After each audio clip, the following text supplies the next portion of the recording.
তো চলো শুরু করা যাক আজকের অঙ্ক ট্রেন রিলেটেড টাইম স্পিড ডিস্টেন্সের।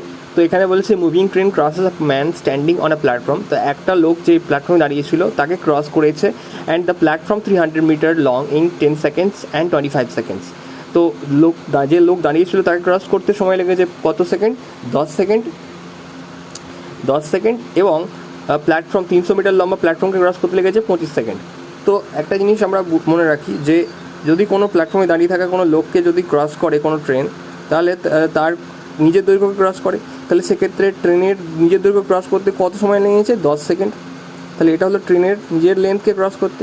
আর 300 মিটার লম্বা প্ল্যাটফর্মকে ক্রস করতে, তাহলে যদি প্ল্যাটফর্মকে ক্রস করে তাহলে সেই প্ল্যাটফর্মকে ক্রস করতে গেলেও সে নিজের দৈর্ঘ্যকে প্লাস ট্রেনের প্ল্যাটফর্মের দৈর্ঘ্যকে দুটোকেই ক্রস করতে হচ্ছে। তাহলে নিজের ট্রেন প্লাস প্ল্যাটফর্ম হচ্ছে কত? 25 সেকেন্ড। তাহলে শুধু এখানে আমি যদি ট্রেন 10 সেকেন্ড মানে যেহেতু আমরা পেয়ে গেছি এখান থেকে, তাহলে আমার প্ল্যাটফর্ম কত হবে? 25 মাইনাস 10 ইকুয়ালটা হতে হবে 15। তাহলে এখান থেকে আমরা যদি বার করি, এখানে বলেছে তাহলে 200 মিটার লম্বা প্ল্যাটফর্মকে ক্রস করতে ট্রেনটির কত সময় লাগবে।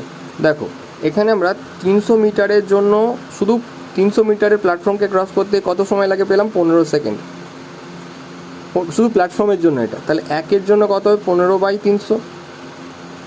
তাহলে 200-র জন্য কত হবে? ইন্টু 200। তাহলে হচ্ছে 0 0 কেটে গেল, 3 5 15, তাহলে হ্যাঁ 3 5 15, 5 2 10 সেকেন্ড পাওয়া গেল। এবার বলেছে যে এই 10 সেকেন্ডটা কী হলো? এই 10 সেকেন্ডে 200 মিটার প্ল্যাটফর্মের, কিন্তু আমরা অলরেডি পেয়ে গেছি যেহেতু একটা প্ল্যাটফর্মকে ক্রস করতে গেলে তার নিজের দৈর্ঘ্যকে ক্রস করছে প্লাস প্ল্যাটফর্মের দৈর্ঘ্যকে ক্রস করছে।